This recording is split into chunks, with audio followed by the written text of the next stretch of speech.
And Prophet will be able to jump down. Prophet throws out the Cataclysm. Repel up, repel down. Prophet in a 4v1 is still surviving. He goes golden, buys enough time. Vitality, how can you mess this up? It's a 4 versus 1. Prophet's not done. The golden ages as Woolite arrives.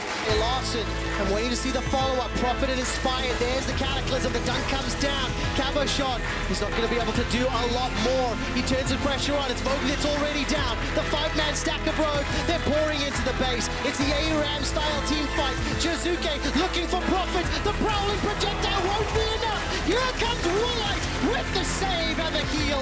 Larssen's on a killing spree. Gonna have to see how it works out. Crownshot committing for a little bit more. Inspired is here, however. Crownshot now in trouble. The flash to knock up the Halo Blades. A lot of immediate damage coming out, but there's the Zanya. Self-made here as well. The flash out to safety. The whole team is here. Prophet going to the backside. Desperately wants to get something, but he's just not quite fast enough. There it is. Kobbe takes down Crownshot. Larssen stepping forward. Rogue turning this on its head in an instant with the VandeR on the backside. Multiple members getting knocked out. Zachary, can he get enough? Damage is there. The cat is healing everybody up. He needs to make it on safety. Just gets out. Welcome back to the LEC Summer Split. Now with the addition of new talent, Rogue are starting to find some success. Tonight they go up against Splyce. I'm Medic, joined by Froskurinn and Ender. Thank you very much for joining me on the caster desk, guys. What a game it is likely to be. Both teams tied at 2-2, and today we'll see who goes up and who goes down. Yeah, finally we're going to get to see some clarity. Of course, we just saw the Vitality is the 9th place team, Excel is the 10th. Now we get to discover the middle of the pack. I mean, you guys say clarity, and I know that Rogue are on the rise, but you and I have very different iterations about kind of where we're placing Splyce in these rankings. It's true. I still think that they are solidly like the 4th best team in the LEC. Yeah, I think Splyce sit at 4 in mine too, and I come in with some reservations about Rogue, even though they're clearly better than they performed in spring. They've already matched the amount of wins they got with 2 in 18 games. They did that in 4, so it's already looking much better, but they have to start to take wins off of these teams around them in the standings if we want to push them up our tier list. And we did talk about their playstyle a bit on EU4 and how it feels like both these teams, Rogue and Splyce, really do kind of lean back on their team fighting prowess when push comes to shove and they need to start making things count. But for me, I just feel that Splyce are the better team fighters. Yeah, you know, when you look at the bottom lane, you have all-pro AD carry Kobbe with you. You say, of course, this team is better at the team fight. And as we, hear murmurings about the game shifting more into a bot lane focused meta, you have to put a lot of faith in towards a player like Kobbe. You definitely do, but I think on the other side of things, you have to look at the 2 new rookies that Rogue have brought in. Larssen and Inspired have pretty strong performances so far this split. Both of them racking up some good plays for the team, and they kind of, I don't want to say revolutionized, but they've added a little bit of an X factor to this Rogue lineup. I think it's the idea that with Woolite VandeR, you kind of know what the ceiling of Rogue looks like. You've seen it before, you know what to expect. With Inspired and Larssen, they can be that next ceiling. However far Rogue decide to climb, I really do think is in kind of the hands of this 2v2 mid-jungle. If they really start to level up, really start to mature in this league, then the sky can be the limit for Rogue, but I haven't seen it yet. Yeah, I mean, the thing that excites me most about this duo is that I feel they've been relatively consistent coming in. You see a player like Larssen in the mid lane, he's not a flashy player. He's not going to solo kill you in lane, but he's going to team fight so well. Inspired, on the other hand, has also looked very good in his early games. Many different consecutive games we've seen him come out and perform. So the issue that usually comes with rookies, which is that inconsistency, isn't present with these two. I want to move just forward a little bit as we are almost into pick and ban, into how these teams will draft on 9-12, because we have seen some nerf to some of those flex picks. Aurelia's fallen down a bit, Ryze has fallen down a little bit as well, but they're still in priority because we saw Vitality lock in the Silas. Do you guys think that there's going to be too much of a variation in this pick ban compared to some of the others we might see today? I think something we see a lot when new patches come in is that usually the metas tend to stick around for about a week or 2 after a new patch rolls through, because you put so much time and practice in on these specific champions that we'll still see some things like the Silas. However, I do think that was a very situational pick. We're not going to be seeing it every game, but these teams that have very comfortable picks for themselves, they're going to go for it. I think the Aatrox here is something like the Karma. We already saw it banned. I expect it to be 100% pick and ban today. I just think she's a little bit too overtuned, and especially for these teams, when we have Kobbe on the stage, when we have an LEC that is stacked with so much marksman bot lane talent, a champion like Karma, who can really empower ADCs, depending on how she's going to build, is going to be very obnoxious and probably get a lot of attention and priority out the gate. Yeah, looking at some numbers in high-elo solo queue, I think her win rate went up by like 5%. She's sitting at 54% win rate. It's insane. The most played champion. I was peeking in on Challenger on EU West in the last 7 days by a very large margin. She's getting spammed by the upper echelons of ELO. Well, keep our eyes on her. Just so you guys know, there is a delay on stage. League officials are investigating issues with Larssen's account, so we'll make sure we get that sorted out before we get into game. Of course, want everyone in game, want those inspiring rookies to be at their best if they're going to take down a team like Splyce, who, as you say, Frosk, I think in a lot of people's minds are still the 4th best team in Europe.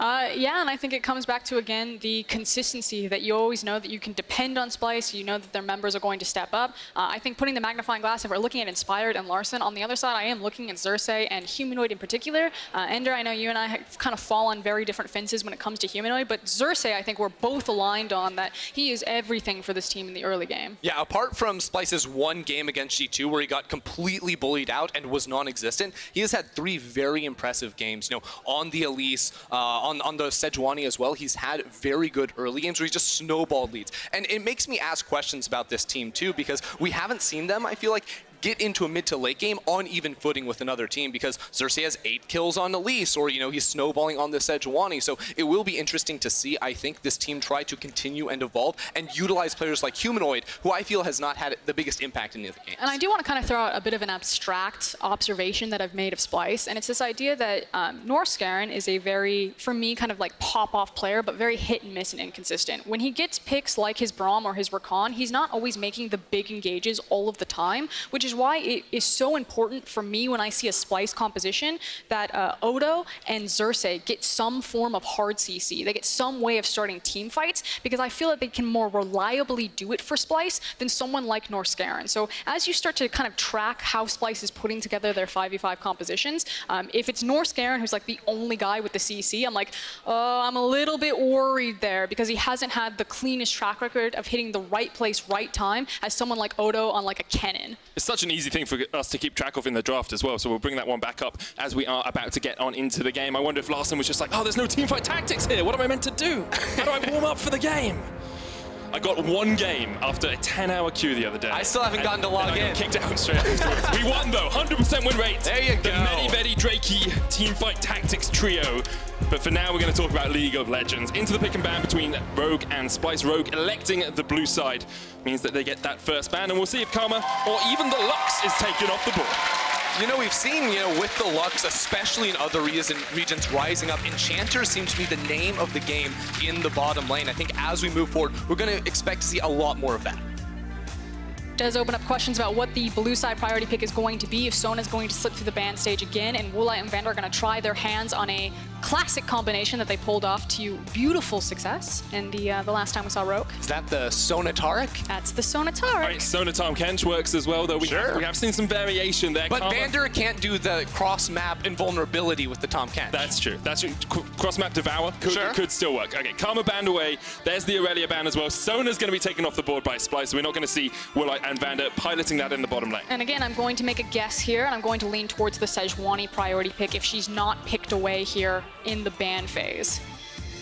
It would make a lot of sense, as we say, that in LCK, it's a very high prio pick. Xayah getting removed from the board here means that Kobbe won't have one of those sort of easier to pilot AD carries down towards the bottom side. Very good at team fighting, very good in the laning phase, and Splyce with their final ban have a myriad of options to choose from. Yeah, they're going to have a lot. Now, as we get deeper into this draft, I'm specifically going to be looking, nice call on the Sejuani, by the way, at Larssen and Humanoid, because when I think Larssen, I think control mages, like, maybe the Azir or the Syndra, whereas Humanoid feels much more competent on these melee assassins in the mid lane. I think he loves the Sylas and the Aurelia. The Rise is one that gets thrown in there, but after some changes, we're not sure if it's going to be seen. But it really differentiates how these teams try to play the game, whereas this Rogue side really likes to look for late game team fights with their control mage. This is so interesting. So coming into 9-12, I was curious how it was going to shift. If Aatrox was going to move off of the ban bench,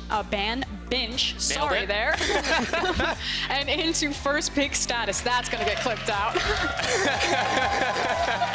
The ban bench for Aatrox. The ban bench and into first pick. But I was talking to some coaches, and they felt that it was situational due to the changes that he saw on 9-12. Right, Yuumi has been locked in here for Splyce. You could hear some cheers from the crowd. Don't always see her getting through the pick ban, but locked in for the bottom lane of Splyce. Alongside that, they'll get Xerxe, a jungler with some CC and with some early game presence, which is what we wanted to see. It's the Jarvan. It's going to be hard to be inconsistent here for Norskeren on a pick like the Yuumi, you know? Just go attached to your ally. You're never going to go down. But the thing is that the Nautilus is still open, and Nautilus is kind of the go-to answer or pick into the likes of Yuumi alongside Sivir. It just denies that they get to pick up the Sivir for Kobbe himself because she can deny a lot of what Nautilus wants to do with the spell shield. So I really like the second rotation from Rogue. It feels like they've got the perfect answer to Splyce's bot lane. And Splyce's bot lane is definitely playing from a back foot here. Definitely, definitely. And I think Rogue also have very strong team fight tools already with the initiation of a Sivir plus Nautilus. The survivability too of an Aatrox as well. It sets up very well for this team. And I think that one thing you can try to do against Yuumi lanes is set up for dives. Nautilus is one of the best champions in the game for doing that because of his multiple CCs and innate tankiness when going for those tower dives. I think kind of the silver lining for Splyce so far in the first 3 champions of both these compositions is A, Xerxe got the hard engage, so that's exactly what we wanted, unless it does go to Chachi up there into the top side. And B, Jarvan is actually really good against Sivir. He's one of those junglers where he just lands on top of her, and because she doesn't have inbuilt dashes like the likes of Ezreal, she just kind of have to sit with him or burn the flash. Spell Shield does not work against Cataclysm that effectively. It can block some damage. It can block some damage. Doesn't block you getting locked in the Doom room. Now Elise being banned away by Splyce, taking away an early game jungler from Inspired. Shen removed from Chachi up towards that top side. So Rogue trying to stop Splyce from being able to play all over the map. Yeah, and it's also kind of taking a page from what Bwipo showed. You know, he showed that if you take the Shen into the Aatrox, that it can be a favorable matchup right there. So trying to give Prophet or even Larssen, depending on where Aatrox lands, some more favorable matchups there.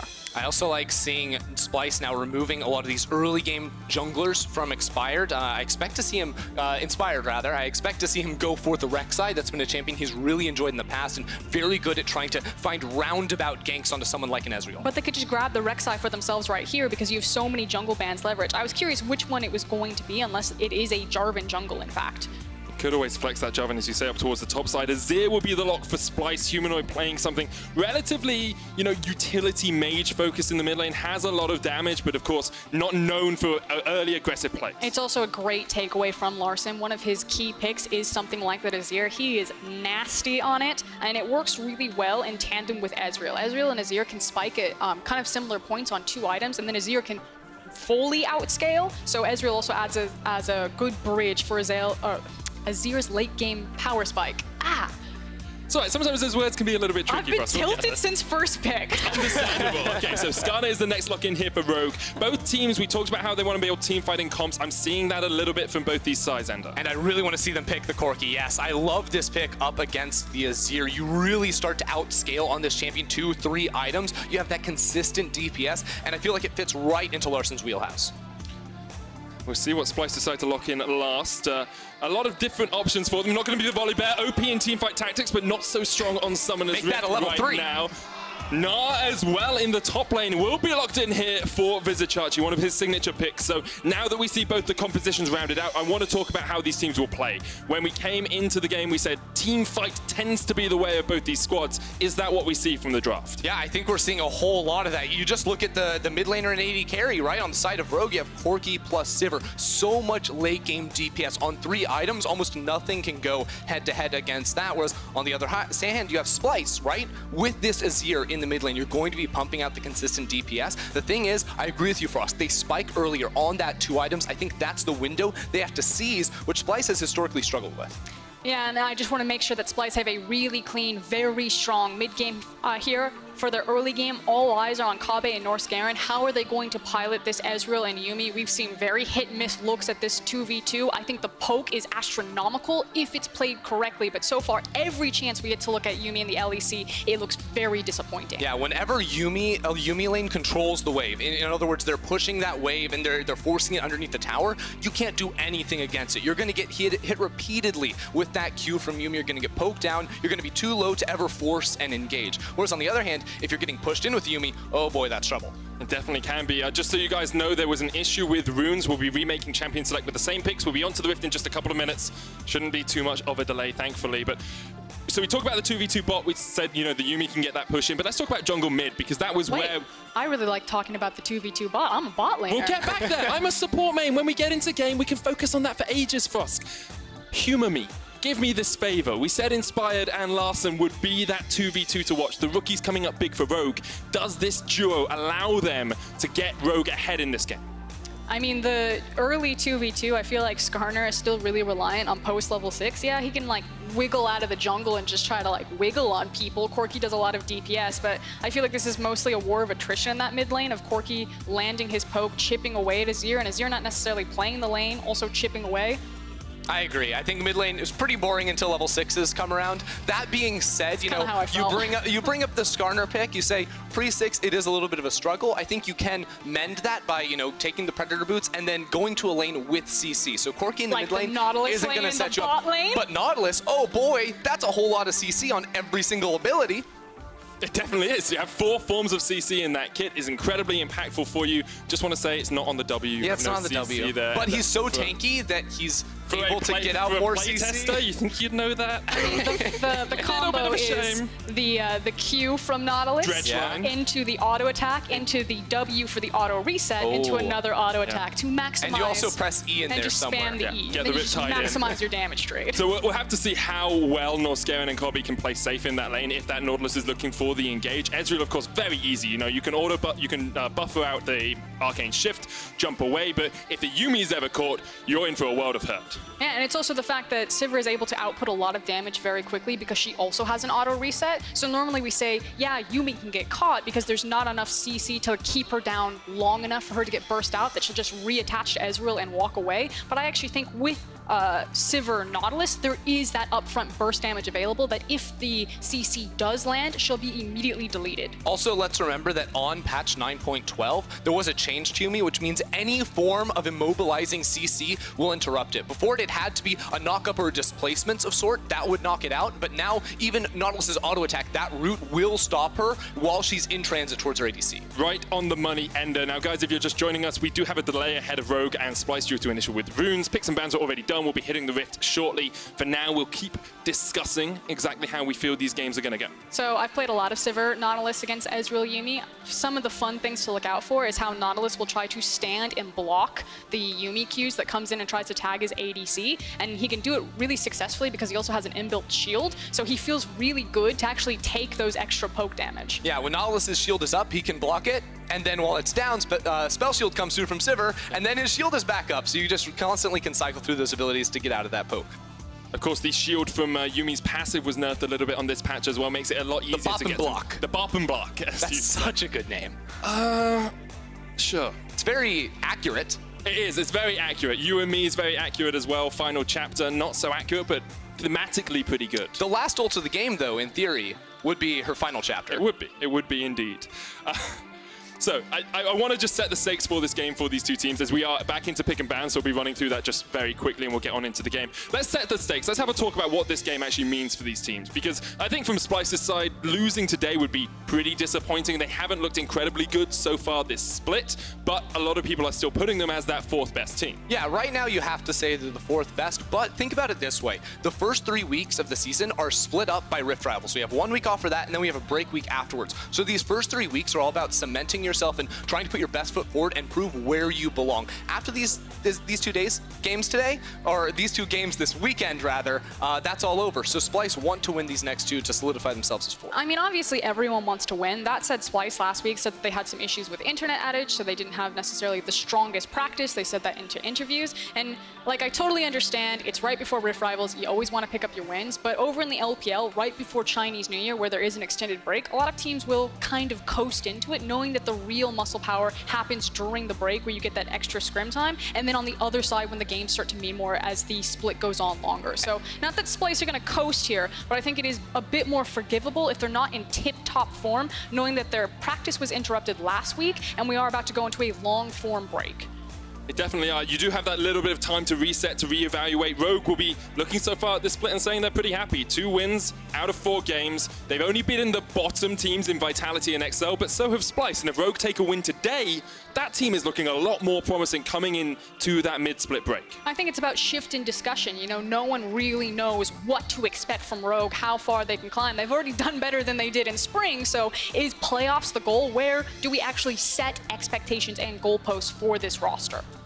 That is definitely the question for this lineup. We are just through pick and ban, locking in those final champions right now, so we'll be on to the Rift in just a second, guys. Thank you so much for bearing with us during the brief delay that we had, and we'll be back on into the action in a moment. Where are we looking first, guys? You said mid lane's going to be a Farm Fest to level 6. Where is the action going to happen? Where am I going to get to shout about? I think if we're looking at, you know, early game ganks or anything, we look at both these junglers, Xerxe definitely has a lot more room to make plays in the early game to try and control the scuttle shrines. If you were to find a gank, I would expect it to be maybe up top side. If this Aatrox can get a push going, then maybe, you know, with the consistent slows of Gnar, you can find a play. But otherwise, I feel like he's just going to be setting up control for his lanes, maybe give some pressure for his side lanes to be able to push forward. That's going to be his play. Let's get on to Summoner's Rift.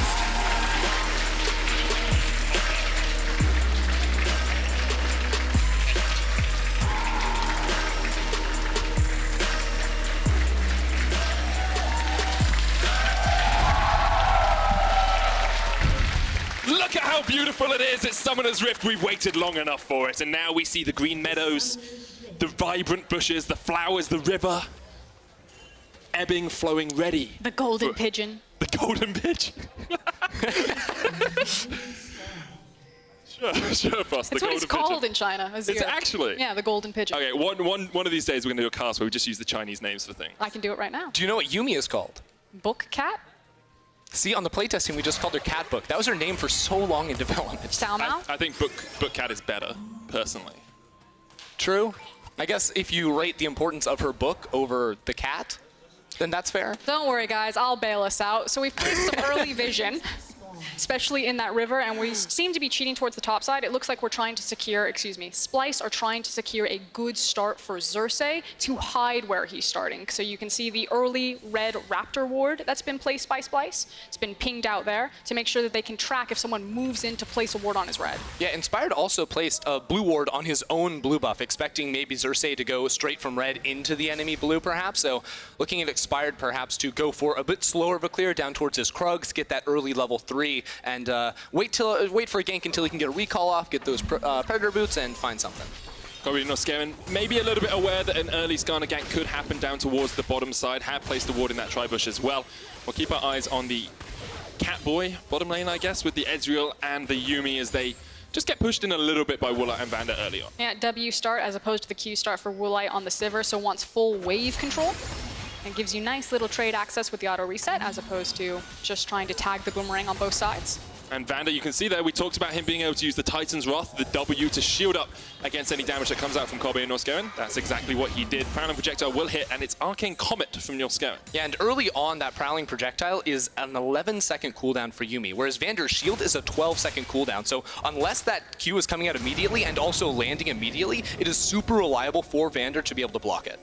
Interesting pathing here from Xerxe. I like the ward set into the Strybrush to know for certain that there was no vision from Rogue set here. So he knows he slipped in undetected. Slipped in behind enemy lines right now as VandeR and Woolite have no knowledge of where Xerxe is. We said he's the one that set Splyce up for success in the early game when he's looking to do it, waiting for that EQ to come back up, and here he goes, stepping forward. Kobbe and Norskeren on the chase. Prowling Projectile, E in as well. Woolite exhausted, flashes away. The knockup's only going to land on VandeR, and they will just take the summoner spells. Yeah, he got what he came for, which was getting that flash. Expect to see Xerxe revisit this and see if he can punish Woolite on this Sivir. And he's not too sad about delaying that gank for so long, too, because now that he's in that bottom side river, it sets up for him to take this crab. You also saw that Vizicsacsi roam down towards that river to place a ward himself, so they will be able to get knowledge of Inspired once he steps out of his jungle for that crab.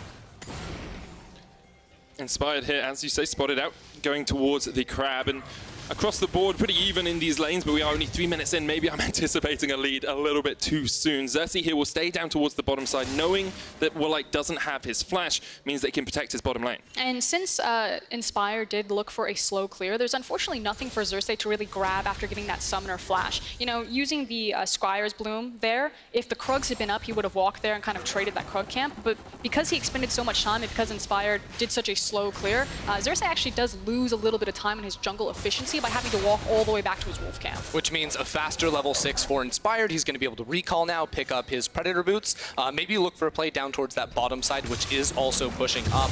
But it is interesting, you know, that gank towards bottom lane, even though there wasn't a kill, the flash was blown, and now that push is allowed to happen. So you have Kobbe and Norskeren being able to poke underneath the tower to step forward, and in the event that Woolite wants to push to disrupt this Yuumi, you're going to be vulnerable without flash. Yeah, that's the thing. They want Woolite to push forward because they want Xerxe to have another access at ganking him, because right now the only lane capable for him is that top lane. So you could see Xerxe start to path towards his Krug. If he sees that top lane's push forward, maybe he ganks it, otherwise he'll continue to Raptors. VandeR trying to trade in there with the dredge line, did manage to connect, but really not able to do too much damage. And spell shield blown from Woolite means that Norskeren can just step up and actually use some of these Yuumi auto attacks to get some harassing. Yeah, I really don't like VandeR's decision there to go for the trade on towards Norskeren. He's effectively just wasting a lot of mana onto a health bar that doesn't really exist, because Norskeren can just immediately attach. Any sort of poke onto this Yuumi is really pointless. Okay, so this is a creative back timer, or back location. The cool thing about when you face Nautilus is that because he has to attach to structures or terrain, if you really want to mess up a Nautilus or you're scared that he can potentially dive you as an ADC sitting under your tower, just literally stand behind the tower. It means that he can't connect his Q with you and disrupt your back and potentially look for a dive on the CC. And we see one of the benefits of Yuumi as well, being able to attach to Kobbe means they get a double teleport back into the lane. You never have to wait for Norskeren to run back into the lane after having a back at the same time as the Ezreal. They're both there. They can push it back up if they want. They can reset.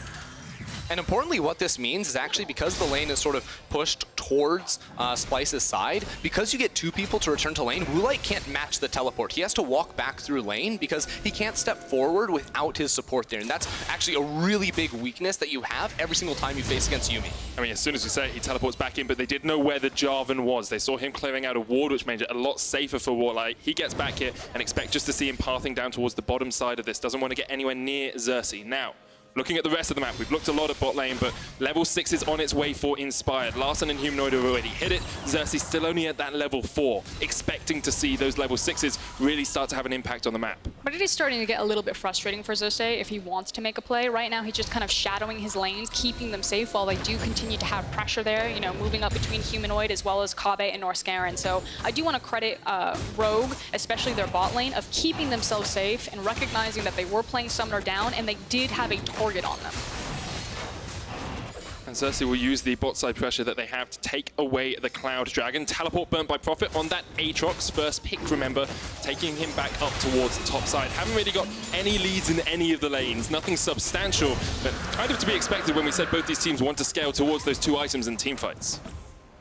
Level 6, however, has now been picked up for Inspired, so things should start to speed up a little bit here. This is what we were talking about, Xerxe. He was waffling around his lane, so he will be slower to Cataclysm, still level 5. So small window for Inspired to look for the play. He's heading straight towards his CC. Yeah, and looking at the jungler's experience, it's not like a close level lead where Inspired just ticked over. Xerxe just hit level 5 himself, so it is a sizable difference at the moment. And all this deep vision for Splyce inside of their jungle is not going to spot out this path through the lane from Inspired. Yeah, the setup there from the control ward. Here we go. This is the play for Rogue. Now, if they don't get this, and he walks away, it's actually really pivotal because then it allows Xerxe to find the time to get to level 6 and then suddenly the ball is back into Splyce's court where they can start playing aggressive. Now look at this, Inspired now seen on his red buff. Before that, Splyce, their bot lane was backing away. They were considering recalling, but instead they saw Inspired. They can now fully push this minion wave, get it to bounce, and have their safety return. That was a big window of opportunity that Rogue was trying to go for, but because of smart play from Splyce, they missed it.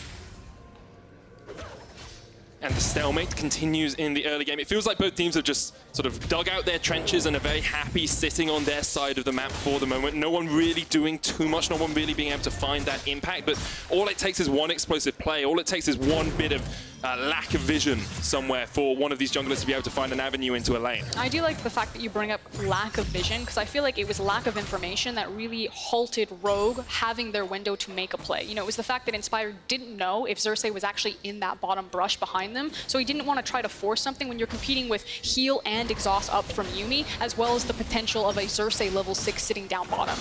And Chachi having his teleport up where Prophet does not have his own means that Chachi could join a fight if it erupted down towards that bottom lane. Larssen given across his blue buff, and we'll just get back into this lane, clear it out. We talked a little bit about how Corki's a good matchup into Azir in pick and ban. Here, it seems to be pretty even in the early game. Yeah, I mean, early on, you expect to get pushed in just a little bit here on this Corki pick. You really just wait for items. It's literally just a math matchup, I feel like, where you eventually hit this point with Trinity Force plus double crit itemization, where you do more DPS in these auto-to-auto trades, and you can also outrange with things like the rapid fire cannon. And I feel like it's kind of the difference of how you're getting priority over your lane, similar to how Ezreal and Sivir compete. It's like Azir has the push, is that how he's going to get his priority, whereas Corki wants the trade priority. Definitely does. And we do have to focus a little bit on Larssen in that mid lane. We talked about how he's one of the rookies standing out for this team across the last couple of weeks of the LEC. He's had a pretty strong performance, kind of rose through the Challenger Series for a long time, was expected to be that next great EU mid, and now we're finally seeing him on the LEC stage. And it's kind of hard to pinpoint exactly what makes Larssen very good. His CS is super strong. He seems to play the side lanes well. I think it's how he respects side lane pressure, or just pressure in general. He seems to have a lot of map awareness that you don't usually see of someone as a newcomer to the LEC. He's a very smart, stable laner, is how I would explain him. And speaking of that map presence, right, he has the package, he pushes out mid lane, he starts roaming down towards this bottom side, ends up seeing himself on a control ward, so he clears that and backs away. But I actually think the biggest MVP of this game has been Splyce's vision control. They just know exactly every single play that's going on. If we look at the bottom lane right now, there's actually a very clever ward on the red side near the tri-brush, right? And that saw Inspired looking for this lane gank that stopped him in his tracks. There were also the earlier wards inside of his jungle to spot out where he was at all times. And it's also in response to the fact that Kobbe and Norskeren are probably never going to win the push trade against Sivir, so they're never going to be into an opportunity to contest that tri-brush control ward. So this is one of the old school wards back when we used to have sight stones and spam everything, that you would place that ward on the very tip because it wouldn't be spotted by the control ward in that brush. It's a really good position to have. I remember those good old days. Heart of Stone, Heart of Gold, Philo Stone, that was all I built. What? And then 15. Oh, you're so young. I started in season 3, bro. So young. Deary me. You remember those days, right, Frosk? I like Rift Herald. So do I, and Spy's taking it at the moment. Xerxe here will spot it out, but don't really think he can contest. He's on his way across. Inspired will pick it up. Meanwhile, in the top lane, teleport coming in as Chachi uses the Gnar to knock Prophet back. Prophet can use the World Ender, though. The Prowling Projectile chases on the final chapter. Will not spell demise for the Aatrox. Prophet gets away, and that's a teleport burnt by Kobbe. That was a bad chapter. That was the end of Game of Thrones chapter. It was Norskeren's first chapter, though, so hopefully it'll get better. Oh. But the play itself I did like. I like a good look in that the dragon is spawning. It's going to be a cloud dragon next, so there's more opportunity to play over the top side of the map because there's more opportunity up there. So they make the TP and they swap. We're now in Australian lanes. Yeah, you would know all about that, Frost. The unfortunate thing for them, of course, is that the Rift Herald was just taken by Inspired. So usually when you make this play, it's try and get some cheap plates up top lane, you know, as you push in that 2v1, and then use your jungler to pick up the Herald. Now, because they went for this trade without the Herald, and because it was already taken by Inspired, Rogue get the tempo advantage, even though Splyce had the free double TP with Yuumi.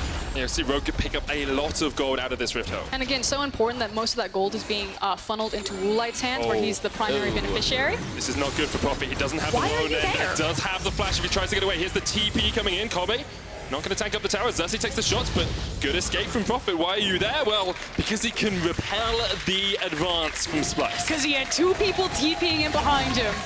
Rogue just got everything. They got bot lane turret with the Herald. They had the Herald before that. Now they get a Cloud Drake on top of that, and they TP up 2 members to try and thwart this push coming in from Splyce. It's just very smart all around from them, and now they have a gold lead. And they also have the Trinity Force completed on Corki, all of that gold into Woolite's pocket, kind of back to the point that I was starting with. Again, it feels so good on Sivir if you can springboard her ahead of the clock. I expect this to be the Essence Reaver Infinity Edge build, which is so potent and powerful on a single W bounce. And she's 800 gold ahead now over Kobbe. Woolite in a very strong spot, wasn't penned back in the lane by the Ezreal, by the Yuumi, and they've been able to get through towards this mid game very effectively. Yeah, I think what happened was that Woolite was able to pick up those solo turret plates in the bottom lane. Inspired drops the Herald and then can back away towards the Dragon. So very good look now for Woolite, who we have seen struggle a bit early on in the split. Now up against Kobbe, I feel like he needs that extra presence in the early game to match him toe-to-toe as we move forward. He does. Rogue opened up the map with that bot lane tower. Take Profit has teleport and flash. He's down towards the bottom side. A TP coming out from a Humanoid as well. I expect it just to be another war of attrition here. You know, Sivir, Nautilus trying to push in. Both the junglers focused on the top side of the map because bot lane isn't really that exciting.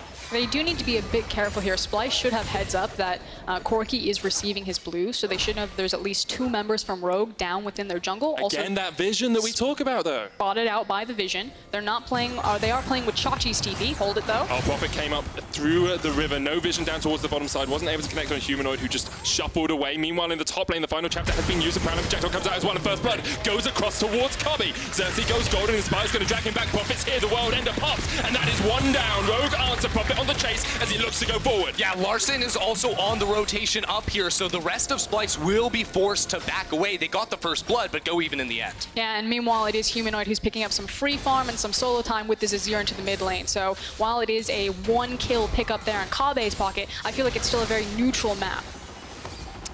Definitely is, but Prophet will be happy to have joined in that fight, gets himself an assist, keeps himself even with Chachi, who's now finished his Black Cleaver. And let's have another look at what happened in this top lane. So it starts off here with VandeR sitting in the bush, and I believe he gets a pick on towards Kobbe, who steps forward knowing he has Xerxe, but both junglers are here. Unfortunately, Woolite gets taken down very low inside of this Cataclysm. Again, without using the flash, you take so much damage. We talked about this earlier. She doesn't end up using that flash, so trades when there were multiple opportunities to try and flash and escape there. Could definitely have got away from that true shot barrage. Oh, yeah. Definitely could have avoided it. But we talked a little bit about how Woolite has been struggling early on in this split. Maybe another sign indicative of that there, as he just wasn't able to escape in time. Across the rest of the board, do you want to talk about some of these items? Humanoid's gone Nash's Tooth first on the Azir. You've got Iceborne and Manamune stacking up for Kobbe. And as we said, the Essence Reaver into Infinity Edge going on for Woolite. Yeah, and it's just about making sure that you can get that initial W bounce. You have the extra AD by having the Infinity Edge and the Essence Reaver, and it's not about relying on multiple attacks by having the attack speed, but making the most out of stacking AD. Both these junglers still want to put priority on this top lane, where the duo is at the moment. Kobbe is missing his flash, but still, of course, has the arcane shift to try and escape from things. And you keep seeing Larssen. We talk about how he tries to play the map. Push mid, start rotating up. Now that he has the Trinity Force, it seems like he can pretty easily walk up to the wave, drop a Q and an E on it, clear that one away, and have, 5 to 10 seconds while Humanoid's trying to clear the wave where he can make this rotation. Ultimately, though, both teams are pretty fine to kind of sit in this type of position where we're just poking back and forth. Yes, they're both looking for plays if available, but again, you have the scaling option, and it feels like Kobbe is still waiting for his stacks to come through for his items. Yeah, the biggest difference when we look at this map in terms of who can make a play and when, I think is between these two top laners when they're pushing bot lane. Right now, they're just sort of bashing heads and clearing the waves and then backing away. If one of them can build up a wave to get the time that they can move mid and then have their mid laner move up, you create this cascading effect where you bring 4 to 5 members toward the top lane very quickly. My only concern is that without TPs, it feels like we're not going to have a lot of cross-map pressure, and it's more so on the junglers, Xerxe and Inspired. Inspired doesn't have flash. He's used the Predator recently as well. I want to just come back as well to our vision game, the discussion that we were having early on. Look at where Splyce's vision line has moved to. It's now back defensively in their own jungle. It's back behind their own lines, whereas before it was pushing forward into the Rogue jungle. It's a lot harder to spot Inspired out because he's now in control of this river. And it's all about the priority that his side lanes are giving him. It's the fact that Larssen keeps getting time to cheat forward because he is so strong on this Corki right now with his items, and it's the fact that Ezreal, even with Iceborne Gauntlet, which is going to help his wave clear a little bit, can't compete with Sivir at this point, who could just auto-clear a wave. We also saw that a lot of this vision came off of very proactive plays from Splyce, whether it was the level 2 gank in the bot lane from Xerxe to get the priority to be able to walk into the enemy jungle and ward, or the double teleport up topside, Kobbe and Norskeren coming in that allowed them to again invade that jungle and put down smart vision. Now that we've reached, the 17, 18 minute mark in this game, it feels like there's less opportunities for these teams to make those moves unless there's an objective in their eyes. Yeah, and there's not a big objective that they really want to take right now. Yeah, it's a cloud, and if you can get it for free, feels good. Super but speedy Scorpion, though. otherwise, you're really looking for picks. Someone caught out. Final chapter coming in. Inspired's going to go golden for the moment. VandeR on the flank. Larssen there as well. The suppression comes out. That's a Pulling big back. Xerxe into the team, but he's going to gnar them aside. Profit coming in from the side as well. As the flank is on. Profit is going to end some worlds here. Takes out one. Can't take out anymore. And Splyce actually come out on top in the trade. Larssen trying to jump forward with the flash. Can't get in close enough. Yeah, Larssen just wants one more auto attack. Xerxe waiting on the wings, considering trading backwards here. Even though they go down in kills, Rogue still have priority and get a couple of cheap shots on the tower. And it feels so much easier to teamfight at this point in the game with the likes of Sivir and Corki versus Kobbe on this Ezreal. Yeah, he's connecting with the Qs where he needs to be, but it's not the same type of consistent damage coming out of these two. I feel like you need very slow fights, not in the sense of, you know, we're fighting head-to-head for a very long time, but Ezreal needs repositioning, where he can land Qs, back away, and have a team fight that moves across the river, instead of just sitting in one place where Sivir can go bap, bap, bap, bap, bap, and get those ricochets. Which is why a champion like Azir works really well with the likes of Ezreal. Exactly. It offers you so much control into a team fight, but when everything really collapses as quickly as it did because Skarner's rushing forward, we're still so early in the game that you don't have QSS on everyone, he doesn't really get the time to position properly. So now looking one more time at this fight, it is Splyce with 5 members in the area at the start. So they try to find the move, but of course there's a stopwatch on Inspired, and then the rest of Rogue's backline can auto very easily inside this tight corridor. It's not very hard for them to be dove on, and VandeR buys the space that even Xerxe, who jumps on towards Woolite still has the protection to try and get some auto attacks down. Pretty sure Larssen was trying to go across the wall there, couldn't manage it. Profit spotted out here by Xerxe and Humanoid underneath his own tower. And we'll just be forced away now. Gold pretty much even between these two teams right now. 600, 700, the max deficit that Splyce find themselves in, but with Humanoid down towards this bottom side, going for the tower, should equalize that pretty soon. We are coming up towards the Baron, 20 minutes in. Both teams take it relatively quickly, especially with an Azir. You can shred through that objective. For me, I think the bigger thing is actually the Infernal that's going to be spawning. Obviously, if something catastrophic happens, it's very easy to walk towards the Baron, but especially for Splyce's comp, they really want that Infernal.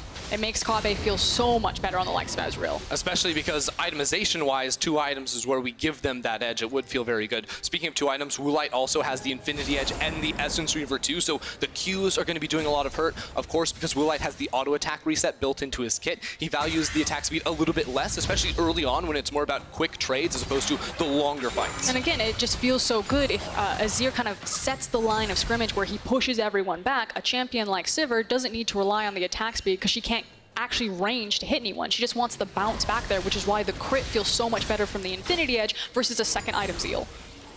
See Rogue once again setting up towards this top side. Having taken that tower, they can just push in. Splyce are going to try and get river control, but really only get control of mid and their own jungle. Still, Rogue have entire vision control here. Profit going in onto Judge is going to pull him back. The Gnar into the wall, but Profit can go for the chase. Here comes the package. Larssen on the offensive. Judge running for the hills, retreating, puts up the white flag, but it's not going to save him for long. Larssen takes the kill. Smart move there from Larssen, using that map pressure with the package to come on in and bait Xerxe into that fight. It's a quick kill now for Rogue, and they're able to use that now to move into the mid lane and get some control around the Baron area. Yeah, it's what do they actually get off of that pick outside of just trying to punish Xerxe, pick up some free extra gold, and unfortunately it doesn't feel like a lot. Yeah, they clear around the Baron, but there wasn't a lot of vision to begin with there, and they don't have that mid lane tower. This is kind of the big thorn in both team sides. As long as these mid towers hold, we're going to continue to see this stalled out, slower pace game where it's just a tug of war back and forth. Exactly, because when the mid lane tower is there, you can step further forward in the lane, which means you're killing the minion wave faster, which means you're clearing the wave faster, which means you can then freely move into the river and contest around vision. That is a lot of control wards. So many. That is It's great to see. I love it when I see a lot of control wards on the map. But there's about efficiency of vision control. Nah, chuck them all down. They're only 70 goals. No, so legitimately, I think this is intentional now from Splyce putting the deep vision where you say maybe it's a little bit overkill, but we saw Rogue actually move deep into their territory, so they're trying to protect against potential flank teleports from someone like an Aatrox. The one ward. Now Xerxe clears that. That's what we call a little back sweeping right there to make sure that they can't get flanked really easily. It's pretty good reconnaissance. Now we'll see this once again. Xerxe on a control ward.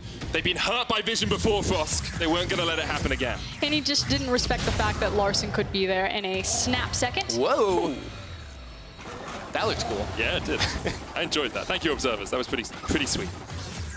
Yeah, and the chase down is the chase down, right? There's no real surprises there. When you're Gnar in that situation, you're not going to get away from it. Now, you can see Rogue have moved the battlefield up to the top side of the map. Splyce are trying to be here to answer.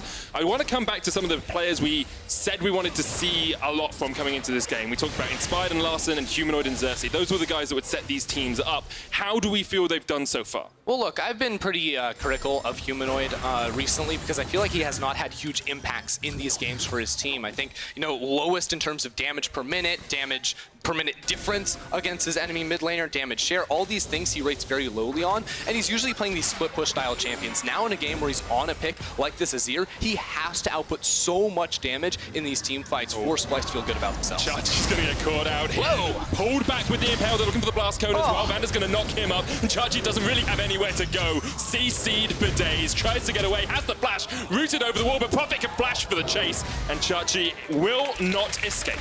Oh man, what a terrible series of events there for Chachi. He gets ulted out of his hop, he gets CC'd somehow out of the blast cone away. It's just a brutal time to be alive for Chachi. But I actually think Splyce are completely fine with this. Yeah, Chachi keeps dying, that doesn't feel great, but it's not transitioning into any sort of objective. In fact, it's Humanoid that actually takes the tower onto the top side of the map. And again, the more items in that Azir pocket, the more that this is on a timer. That's what their comp wants. They need Humanoid to be strong before Splyce feel confident heading into fights. Yeah, at the same time, I feel like Rogue, they made that play down bottom lane. They've also continued to send multiple members up top side as well. So they're much more focused on getting the side lanes pushed out, which makes it very hard to control anything around the mid lane and set up for objectives. This is kind of the long-term bleed over from picking out Chachi. It's the fact that Splyce sent the resources up top side, which means that they give Rogue first access to the Infernal. So I guess in the end, I feel a little bit better about that. It pays off in the end, but you are losing vision control on the top, and you're still only 600 gold ahead as Rogue, right? You're not getting these magnificent advantages. But you are getting Larssen everything that he needs. It's like, where does the gold actually funnel? Yeah, it's not a huge difference between the teams, but it feels very good in Larssen's pocket right now on the Corki, who's sitting on 2.5 items and now has an Infernal in his back pocket. For the same reason that it empowers someone like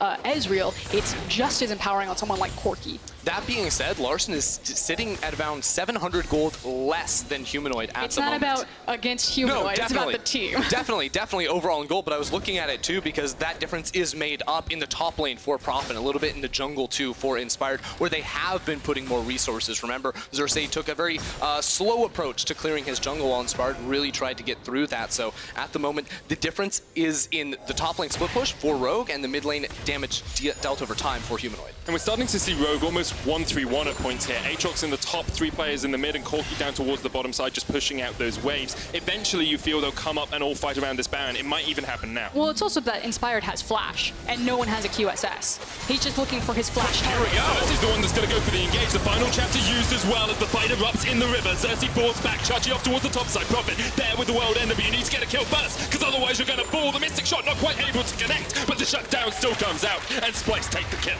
Splyce get everything right there. Chachi running into the jungle as well. This could be it. They could finally take the mid lane turret.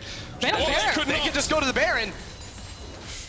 Is that what they're going to do? They clear out the vision on it. They started up. Prowling projectile used as well, but Inspired still has the flash. I think it's really important that Humanoid still has his ultimate, which means they can approach this Baron and shove away any contest. Now, Inspired still has flash, like you pointed out, so he can get into the pit, but they turn. Xerxe's so low. VandeR is going to get caught out. He will fall, but the reinforcements have arrived as Larssen teleported into the fight. Look at the damage you can get onto Xerxe. He's down to basically no HP. He has to use the smite on the Scuttle Crab, and this means that Rogue get mid lane prior. VandeR going in to die was enough stall now for Rogue to force them off the Baron, and look at this. Mid lane turret is exposed. Splyce went for too much, and they got punished for it. Yeah, and that's the question now in the long term. Is this where Splyce look back at the VOD and say, we made the wrong macro decision by walking to the Baron and having confidence that Azir could create enough space for us instead of pushing down mid? Well, looking at this fight one more time, Splyce find this opening because they saw where Larssen was. He was zoned away. Now behind this wall, he can't get any auto attacks down, so it's very easy for Humanoid and Kobbe just pump out the DPS because they're not threatened by any frontliners diving onto them. They're forced away. And also the backline from Rogue is doing nothing. Round 2. Yeah, you can see VandeR gets caught out a little bit, but Xerxe's taking so much damage. Actually steps back into range of the Baron, meaning that if Larssen hit one more missile barrage, if he hit one more shot from that artillery, he would have been able to take out the enemy jungler. Here we go. Prophet now trying to get the fight. Kobbe getting chased down, the flash away. Final chapter used as well as Humanoid is down from the bottom side of this fight, but they get the flash out of Kobbe. That is a big summoner spell to be burned, and you can see Rogue say, well, we can go towards the Baron straight away. Yeah, I wonder how much they want now, because Chachi's pushing down in that bottom lane. Prophet would have to reset and pick that one up, or they could just get the vision down and back up. What is different in the style of these compositions is that it's so much easier if Splyce are on Baron for them to immediately pull off of the Baron and look for the team fight. They have things like the Azir sweep and scoop. They have the mobility of Yuumi and Ezreal, and even the Jarvan. Whereas once Rogue's composition is locked onto the Baron, they don't have the same mobility to immediately turn towards a fight. So if they ever cheat towards Baron, it's literally just to place and clear vision. Whereas Splyce can continuously keep poking away at this and starting Baron. And this gets a little worrisome now for Rogue, because they went to focus vision down on towards the Baron. Prophet had to reset too, so they end up losing that mid lane outer turret, which was their safety net when playing around, getting priority in the mid lane and setting up their own vision in the river. So much healing coming out from Kobbe there as Norskeren uses the zoomies to heal him up. He also has building up towards that Bilgewater Cutlass. Expect that to be a Hex Tech Gunblade, most likely, considering he's already got the Ludens for that bit of AP on the Ezreal. Splyce still controlling the battle up towards this top side. Another skirmish likely to erupt soon. Yeah, Kobbe packs a punch right now. 40% CDR on the Ezreal Sork shoes as well. They're starting this up. It's down to AK. The teleport comes in. And that's all that Splyce wanted. They just get the teleport out. They burn some of those resources from the enemy, and they can go back and restock and resupply. There is going to be a bit of a longer reset, however, on Splyce getting back into formation for that exact same play again. They need to reset their side lane, as well as get priority back over the mid lane, which Rogue are taking that window to say, okay, get the Scuttle Crab, put down all of the wards. Again, our composition can't start and turn off of Baron as safely, so they just have to put down the defensive maneuver and back away. It is interesting, though, because now that we've reached this point, nearing 30 minutes into the game, these teams can just sort of group up as 5 and continue to contest vision and fight over this Baron area, because now after the preseason patch to make it so minions, the cannon minions spawned after every single wave after 25 minutes, those waves are effectively locked in the side lanes. They don't actually push that much against each other unless there is a player there. So big thing that just happened for Rogue is that Larssen finished his Infinity Edge. 3 completed items now on the Corki. Expect Humanoid to be going towards the Rabadons as well, but he's not quite there yet. We have a power trough for Splyce and a power spike for Rogue. But the thing is can Larssen actually output the damage? Because so far he's been zoned out a lot of these fights. See, here's the things. Larssen and Woolite could just stay to the side of this. The Scryer's Bloom, long-range fast-set alteration, so I used that into the pit, but they're still doing this Baron. Xerxe's going to have to jump in blind, 6,000 HP on it. Here comes Humanoid from the side. He's going to bring some reinforcements to the fight. True Shot Barrage comes out, but now the Baron's aggroing Xerxe, and Rogue trying to disengage, trying to keep Splyce separated. Flash, Impale, straight in, Xerxe gone, and maybe with that Splyce, there's chances in this game, but they're going to reset. They're pushing forward. Inspired so low. Look at Chachi, jumped on by Norskeren. Kobbe forcing VandeR to the bottom side, but it's all on Larssen. Rogue have no more tools left to turn and fight. The poke keeps coming out from Kobbe. They don't have a jungler, so they cannot start the Baron, but they should be able to get major control after that fight. I mean, that said, that's still an oopsie by both teams right there. Rogue for kind of waffling, are they going to start the Baron, or are they going to commit to it? And for Xerxe to go into this pit. Baron did so much damage to Splyce's front line that they couldn't then immediately turn onto the Baron once they had won the fight. And they can, you can see Xerxe jumped on there, and this is where Splyce can just kite back and re-engage at their own leisure. Yeah, without the ultimate, though, from VandeR, without the ultimate from the Skarner as well, there is no turn, and Chachi had just turned over in towards that Mega Gnar, so the team fight was going to look very, very good for Splyce if Rogue had planted their feet and tried to fight back. Once again, the vision game starts once more. There's the Hextech Gunblade complete on Kobbe. Rabadon's death cap on Humanoid as well. We said coming into this game he hasn't had the best of starts to this split, but he's looking strong in this game. He's had some good team fights. He's had some good Azir walls to try and reset these fights. Yeah, as long as he's pumping out the DPS and keeping his backline safe with that ultimate, he is going to be doing what his team needs him to do in this game. I do want to dissect these team fights a little bit more, though, because we said that at this point, like, nice. At this point, actually, we're going to have to hold that because Xerxe's on the flank. And Kobbe's here as well. Teleport coming in from Splyce. They know they want to go for this Baron straight afterwards. Prophet pops the World Ender. Kobbe coming in. There's Larssen as well. The final chapter won't connect. Prophet goes golden. Inspired gets onto the front line here as well. And Xerxe is gone. Prophet managing to survive. And Splyce pay for it with a life. These fights are a mess. I'm going to do the critical analysis for you. These are just a mess from both teams. It's basically like shooting from the hip, playing moment to moment. I don't think I've seen a Yuumi ult really hit or clean up anyone. Norskeren is constantly on top of Kobbe instead of trying to work with his front line. Neither team are really getting in a good position here. And what's ended up happening is the game is just completely stalling out. No one can take a Baron. They keep trying to jump in here with the last seconds of that Mega Gnar bar and end up giving over control to Rogue. Rogue once again going back to the Baron. Inspired, caught out just a little bit. There's the True Shot Barrage. He's down to half HP, and you can't do it. If you get chunked like that, if you get poked out, you cannot go back to the Baron. And that means Rogue have to reset. Splyce do have a gold lead now. It's about 2,000 or so, but it feels like it doesn't matter that much at this point in the game. Is this going to be the situation where we walk back towards the Baron, or are we actually going to look at the free Ocean Drake that's just been sitting there like, guys, I've been here. They might give us that without a team fight. It's just water. Who wants water? Well, I mean, if it's like Coke or something, that'd be much more delicious. Or Red Bull. Yeah. There you go. Thanks. Gives you wings. Sponsored by Red Bull. Okay, now Splyce set up the Sun Disc in the middle lane. Prophet trying to get behind Kobbe here, who has got that Arcane Shift still to jump across the wall. Prophet is on the flank, looking for the perfect avenue into the fight, doing some reconnaissance behind the team. Xerxe now stepping forward, almost has that Mega Gnar. Prophet pops the ult. Xerxe jumps in, the Cataclysm used, but then straight into the Impale. Prophet's already fallen. Xerxe gets out. Gnar's just about to come up and knocks back Inspired. The True Shot Barrage from Splyce. It's a double. The Humanoid and Splyce come out on top. You guys are hyped for a TFT game. This is just ARAM all over again. I feel like by sheer luck, we finally got a good team fight for Splyce right there. The Yuumi ultimate connected. They got pulled in by Jarvan and Gnar because Inspired keeps grabbing some of the tanks. Well, it worked out well for them. Splyce get the team fight, Splyce get the Baron, and 34 minutes in, they have a 4,000 gold lead. But Rogue get the Ocean Drake. That is true. That is true. We're going to have a look at Humanoid's view in that game, in that fight, because he picked up 2 kills. Okay, who did Inspired grabbed here? It's Xerxe every time, I'm pretty sure. Yep. That's the tank front line, so Humanoid's in the back line, dishing out free DPS, moving all those soldiers. Really good job by Xerxe, too, to land the CCs onto 2 members to get those consecutive auto attacks down there by Humanoid. But you can see how easy the team fights are once the line of scrimmage is set there from Splyce, that they got Xerxe in front of them, they have the Azir sand soldiers, the wall comes up, and it's just so easy for Kobbe at this point in the game to dish out so much damage, but it's just still been kind of an inconsistent mess for majority of these fights. We have, what, like 10 fights this game, and I think 2 of them have looked clean? Yeah, I think a really big part of it, too, for Rogue side comes down to whether or not they can get the first kill of a fight. Because if they get that first kill, Prophet then revives with the World Ender. Without it, he drops almost immediately, and they don't have that damage over time from their front line. And you can say, like, okay, that's Inspired's job, but who is he actually supposed to grab? It's really hard to catch Yuumi and Ezreal who don't have the QSS, and the other guy, Azir, does have a QSS. And so he's like, okay, I guess I grab the Mega Gnar. It seems like, no, please don't grab Mega Gnar, or I grab the Jarvan.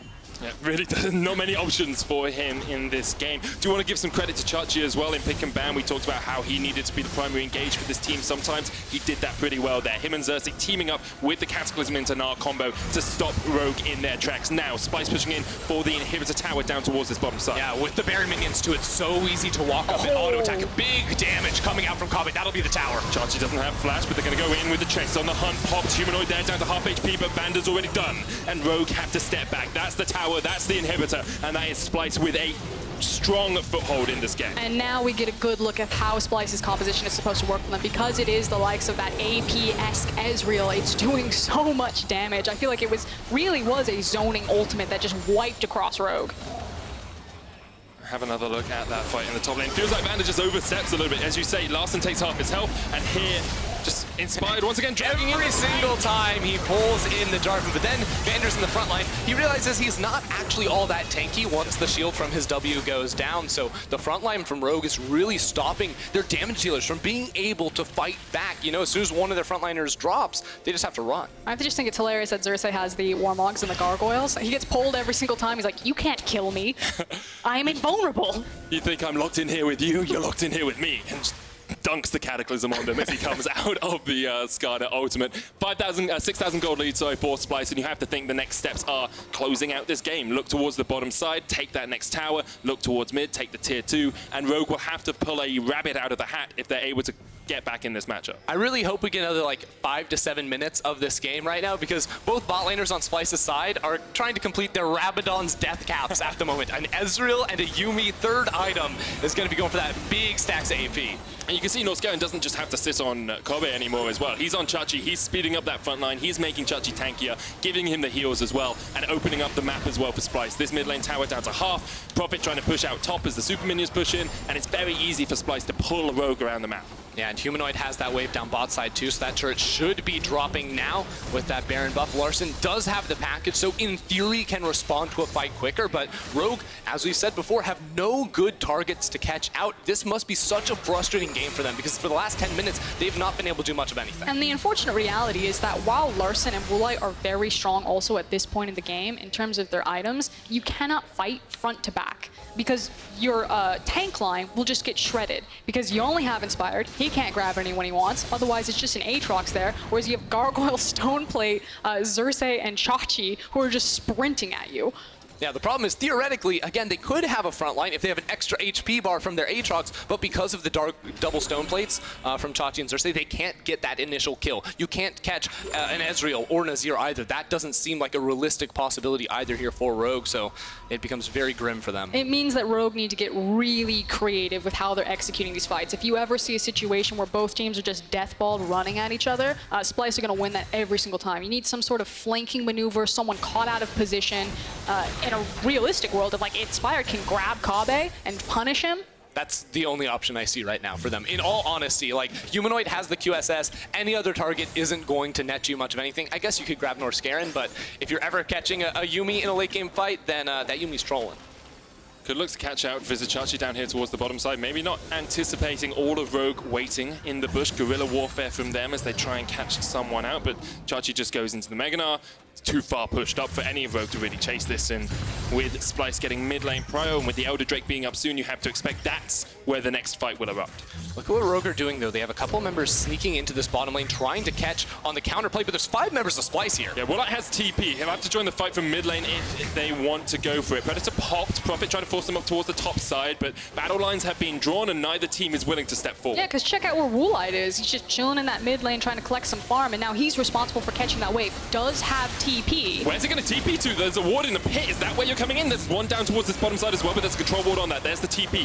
We're going to see Woolite join the fight, and it's going to start now. Inspired has to be able to find Kobbe. Instead, they get poked out and pushed back. The Elder Dragon is started up again, and it's taken down by Xerxe. He gets it into a great Gnar from Vizicsacsi. He pulls all of Rogue back into the team, and there's no escape. Kobbe's going to get Prophet up towards the top side. You can see down towards this bottom side of the fight. Xerxe's just chasing them. You can't get through the tank. You can't do anything against Splyce, and it's an easy enough win in the fight. Yeah, Humanoid, meanwhile, teleported on the back half of that fight, and he is just going to walk it in here for Splyce. That should be it. It's Woolite and Larssen trying to stop a red buff from going down, and Woolite, he can't get back to base. Humanoid's just going to take it all. Kings of the late game. Splyce once again show us once you hit the 40-minute mark, there's no defeating them. 40 minutes into the game, they'll take the win versus Rogue. Some creative itemization that came out and how it was going to deal with Rogue's composition. There was just no good target for Inspired to grab hold of. They had a couple of picks, but Splyce just waited them out and rolled them over at 40 minutes. Yeah, it was a slow game to be sure. Both teams struggled to start up the Baron and find a convincing fight early on in order to try and take that one down. But ultimately, we saw past 3 items here for Kobbe's Ezreal. Once he hit that 40% CDR, that he could just poke down and immediately burst the front line of Rogue and ultimately net his team the win. What a game it was from Splyce. Guys, be sure to vote for your key player of the game at LOL Esports on Twitter. This time it's between Xerxe, Humanoid, and Kobbe, all of whom had very good games, to be sure. I think like that last ultimate from Xerxe, the front lining from him, he's always going to be one of my favorites when he lands a 5-man ult. Look, Kobbe probably did like 40k damage in that game. Maybe more. Maybe 50k. He's playing Ezreal. You just stand back and do he played it good. That's my analysis. He played it good. He definitely did. Rogue on the other side, I think, will be not too dismayed, right? Like, you look at it, you held Splyce for a long time, your composition didn't really work out as well as you would have wanted it to in the late game, but still, going at 40 minutes against Splyce when last split you were at the bottom of the standings, is some big improvement since split. I think what Rogue will take away from this game is that ultimately I felt they got beaten in vision. Throughout the early game so much, you're wondering, when is Inspired going to make that ultimate play? But Splyce knew where he was at every single moment of that early game. So they'll go back to realize, where were these wards that spotted him out? How can he path around them or clear them or stop them from being placed in the first place? And ultimately that will be their takeaway, and that will be the area of improvement going forward. I also think that we saw some good looks from Humanoid this time around. Right place, right time. He was managing his side waves. He was always in position for the team fights. There was never any egregious mispositions from him. He was creating space for Kobbe. I think this is exactly what you wanted out of the mid laner, and where we've had some criticisms of him in the past. Exactly, because for this team to move forward and break out of that forever fourth place it seems they are in at the moment, they need improvements out of Humanoid. Norskeren too, I thought, played a good game on this cat. Once we got later on, although of course you're just putting down the ultimate, we'd love to see some more there too. I can see some of these last team fights. This is the one where Inspire drags in Xerxe, Xerxe gets out and Humanoid just rips through Rogue. Yeah, he basically says, we're winning the team fight, turns around and then just starts to destroy them in tandem with Chachi. Using the range advantage of the Azir, making it very difficult to trade back. So here's the thing, as soon as this TP comes down, Rogue can no longer disengage. They have to plant their feet and protect Woolite to get him into the fight, and they actually eat a lot of poke damage in doing that. Once the fight is then done, it stalls out enough time that the Elder Dragon is able to get burned down and picked up by Xerxe, and then immediately Splyce turn on them. Yeah, I mean, just look how quickly Inspired and VandeR evaporated in that fight. There's nothing, so now the bot lane's on the run. They can survive, but they can't very well put down the DPS. They could not. Overall, I think if I'm a Rogue fan there, I'm saying that's pretty good. Splyce, I think there'll be some things you want to improve, especially since we said their comp is really strong at 2 items. They didn't really do a huge amount at 2 items. They scaled well into the late game, and they had a stronger team fight near the end, but I would have liked to see a little bit more from them. Yeah, I mean, we could have seen, you know, some more proactive plays, perhaps playing around the side lanes where I felt like Vizicsacsi got punished quite a few times in a row, but ultimately I think they had a good read. You know, 30 minutes into that game, we were like, wait a second, our front line just can't die. We can probably take it a little bit slower in these. I think another issue is that they lost mid lane priority. It felt like kind of in the mid game where it was Larssen that was constantly cheating upwards. So while they could have decided to play around Chachi more, give him some more resources in the 1v1 off into the other side of the map, it felt like Splyce were aware, hey, Larssen's continuously up here. We don't have immediate access to Azir, so we need to stall this out. Well, we are actually going to hear from one of the Splyce frontline. It's Vizicsacsi who played 9 that last game. Laure, take it away. Thank you, Medic, and thank you, Chachi, for joining me. What a tense game for you, and an important one when you think about it, because you both had one against Excel and Vitality. So how did you approach the game today? Yeah, well, basically, I think every match that you play in the regular split has to be your most important one, because it still gives 1 point, and the regular split counts so much. So we approached it with good scouting and the good plans coming into the game. And I think it went quite well, but we had like a slump in the middle of the game for like 5 minutes or so where I got caught as well, and yeah, we could have done better there. Yeah, actually tell me about that, because that was not a very action-packed game, if we may say, and it took you a bit of time to actually set up the play. So tell me about the communication in the mid-game to unlock the advantage. Yeah, well, it basically was a really tense game because it came down to 2 teamfight cons matching each other, and whoever makes a mistake can lose the game instantly. So we had to play very carefully about our range, because our team comp was better with the range and theirs was much better for engaging. So we had to play it carefully, and I think we couldn't really establish control, so that's why it took so long. I think them having up the mid-tier 1 tower helped them a lot to defend against the Nasher, and that should have been our primary objective to take. Do you think they had an easier comp to play in the late game with the Sivir, the Corki? Yeah, definitely. Their comp is easier because they just have to press Sivir ult and Nautilus ult, and Skarner can just flash in as well. But they kind of need to find man advantage situations, and also when they played through the side and tried to catch me, I think that was smart of them, and that's how they could have snowballed the game further.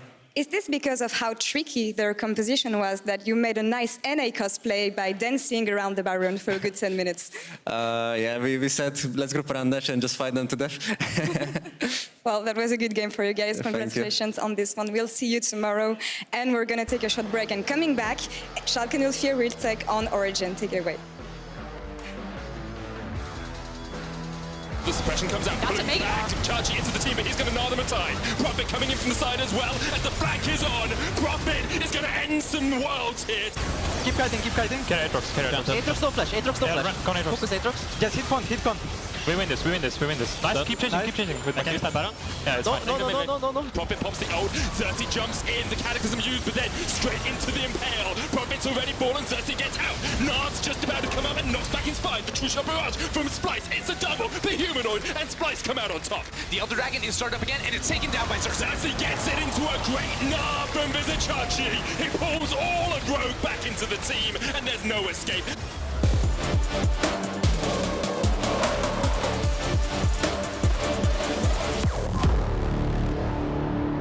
Welcome to ProView.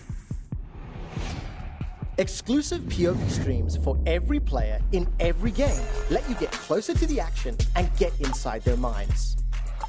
With Multiview, you can create your very own stream, unique to you, with up to 4 feeds. And with our advanced timeline, you can hone in on all the big plays that matter most to you. Watch LEC in a whole new way for €14.99 or get the All Access Pass for $19.99.